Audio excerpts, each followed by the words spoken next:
Ce n'est pas un mirage, ce n'est pas un fantôme et ce n'est pas non plus le bonhomme Michelin avec une couche d'auto-bronzant. Non, non, c'est Mademoiselle V. Comment ça va?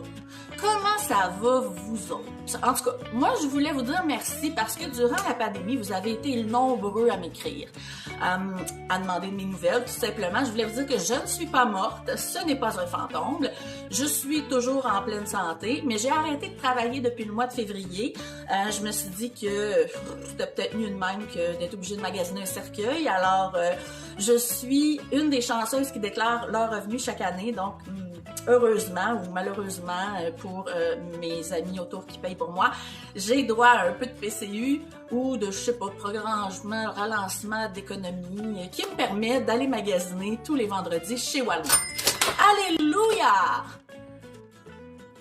D'ailleurs, comme vous tous, je me questionne un peu sur le sort des gens qui sont travailleurs autonomes, qui travaillent dans l'industrie du spa, du restaurant, l'industrie de la sexualité, ces pauvres danseuses qui n'ont plus d'argent dans leur string. On rit bien, sauf que ces gens-là ont généralement des enfants. Et puis, moi, de toute façon, je suis persuadée qu'on n'en a plus pour très longtemps. La Terre nous envoie des signaux. La Terre nous dit arrêtez de polluer, gang, sinon je vais vous mettre une espèce de virus qui va vous tuer. Là. Donc, s'il vous plaît, gang, respectez l'environnement. Ça commence par là, tu sais, genre, mettons.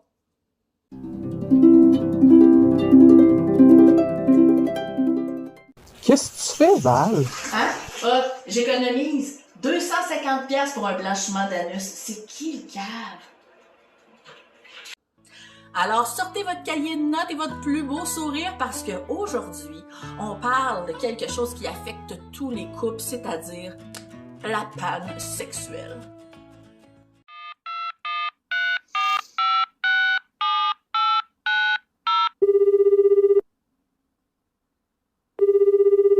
Bonjour, ici Rodrigue, service à la clientèle. Comment puis-je vous aider?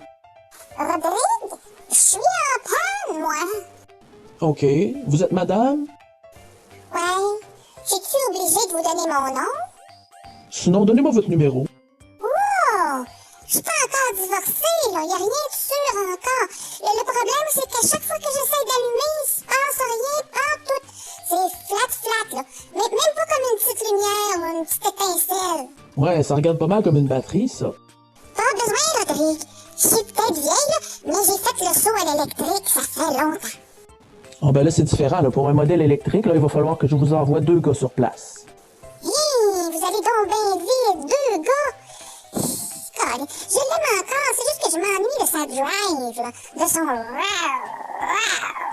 J'aimerais ça, moi-même, là, et qu'on revienne comme avant. Puis j'aimerais ça qu'on se rende chez un spécialiste, mais mon bébé, il aime pas ça, la nouveauté. Il refuse qu'un autre me prenne. Et il se pense encore capable de faire au moins du 15 minutes à l'heure. Ben là, je suis pas sûr de vous suivre, là. C'est le moteur qui part pas? C'est dur à dire, Rodrigue.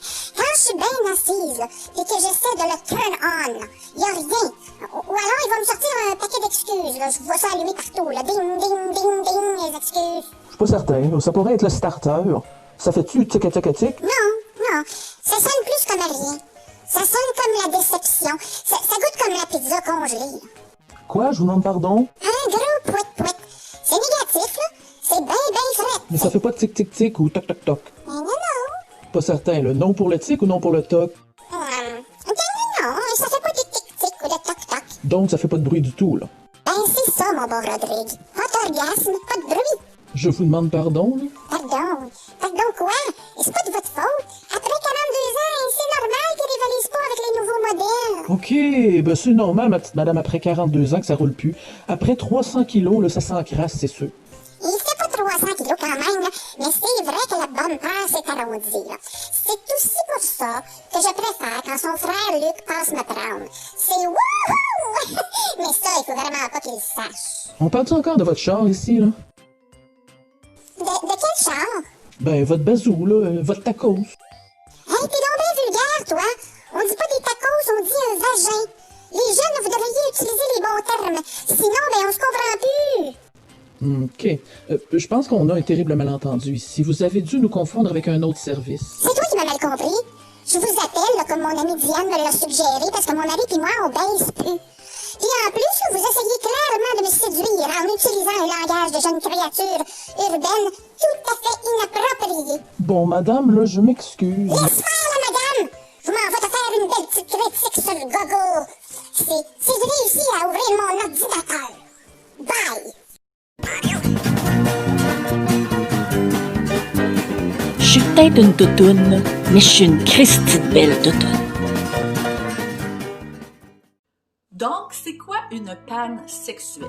Une panne sexuelle, contrairement à ce qu'on pense, ça va toucher autant les femmes que les hommes, généralement le couple. Il y a deux principaux facteurs qui peuvent mener à une panne sexuelle. Donc, on parle des facteurs psychologiques, stress, anxiété, peur de ne pas réussir. Et on a aussi tout ce qui est domaine physique.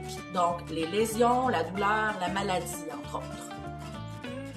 Cette panne-là peut subvenir à n'importe quel moment dans le couple, que ce soit après une semaine ou après une décennie. Généralement, on va la voir s'installer quand la routine a pris sa place. Tu sais, qu'on n'est plus dans le wouhou, qu'elle chie quand tu te brosses les dents, ou que, genre, je sais pas, moi, tu sens un petit peu plus le blue cheese, ou que ta belle-mère emménage chez vous après une semaine et demie, là. C'est sûr que cette routine-là s'installe, puis là, ben, il y a un peu une perte de fun.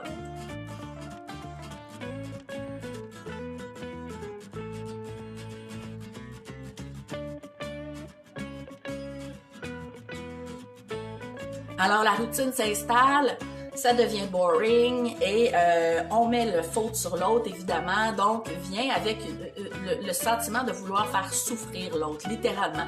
Et by the way, je dis ça comme ça en passant, personne qui peut savoir ce que tu fais avec la brosse à dents de l'autre quand t'es pas là.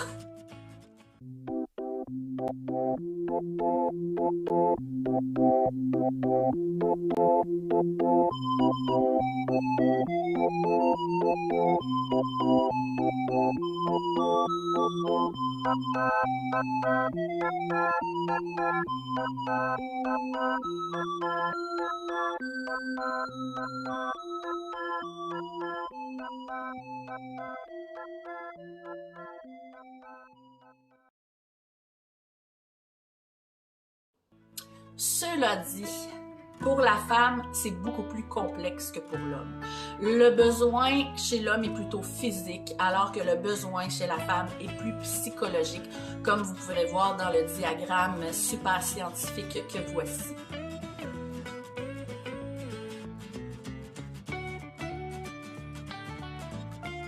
C'est important de savoir comment prévenir une panne sexuelle. Pas besoin d'en reparler. La routine, on l'évite le plus possible. Essayez de garder le stress au bureau le plus possible. Et le plus important de tous, communiquez tous les jours.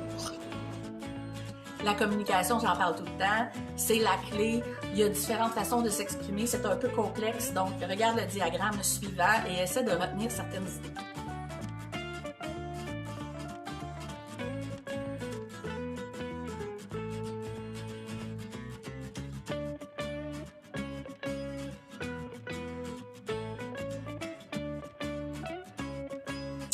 Bon, ben maintenant, c'est bien beau tout ça, mais si la panne sexuelle, elle est déjà là, elle est déjà bien ancrée, comment est-ce qu'on fait pour essayer de la renverser?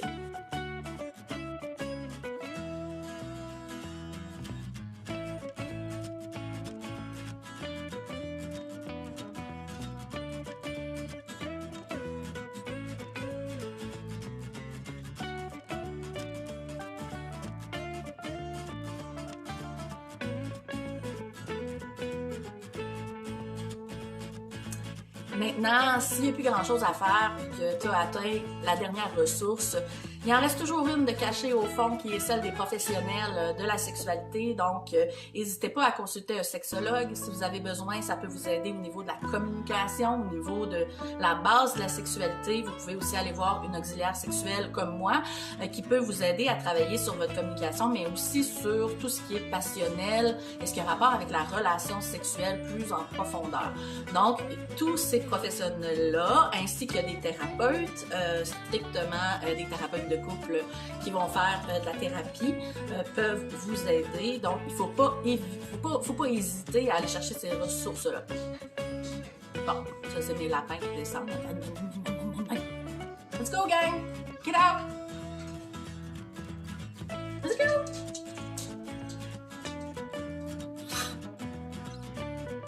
Say hello! This is le coupable. Oui, oh, I love, I love, I love. Oh, sorry for that. Je vous disais que je vivais présentement une petite panne sexuelle. C'est vrai, ça arrive à tout le monde. Dans tous les couples, que ce soit des porn stars ou non, ou des gens qui travaillent dans le domaine de sexualité, ça n'a aucun rapport. Tout ça vient avec la routine. Ça va faire 6 ans que je suis avec mon conjoint, donc c'est un peu normal là, qu'on soit dans une croisière qui bouge un peu présentement. Je connais les étapes qu'il faut franchir, alors je les partage avec vous. La seule et unique chose que vous pouvez faire lorsque tout est éteint ou presque, c'est de recommencer à zéro. Vraiment se dire, on va se toucher, on va s'apprécier, on va se déguster, mais on n'arrivera pas à la sexualité aujourd'hui. Il n'y aura pas de pénétration pendant plusieurs semaines. Le but étant de se caresser et d'avoir du plaisir pour arriver à la fin et être plus capable de se contenir, puis redévelopper cette passion et ce frisson-là qu'on avait.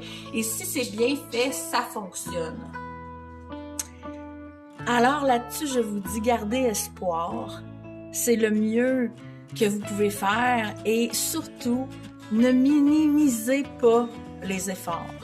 C'est vraiment en mettant des efforts sur votre couple tous les jours que vous n'arriverez jamais à ce genre de situation désagréable. Mais ne vous dites pas non plus que vous allez y échapper parce que malheureusement, ça arrive dans pas mal tous les couples, même, je dirais, plusieurs fois dans la vie d'un couple. Là-dessus, je vous souhaite un super week-end, une super semaine, du soleil, pas de la pluie, pas de la neige, surtout pas de la neige.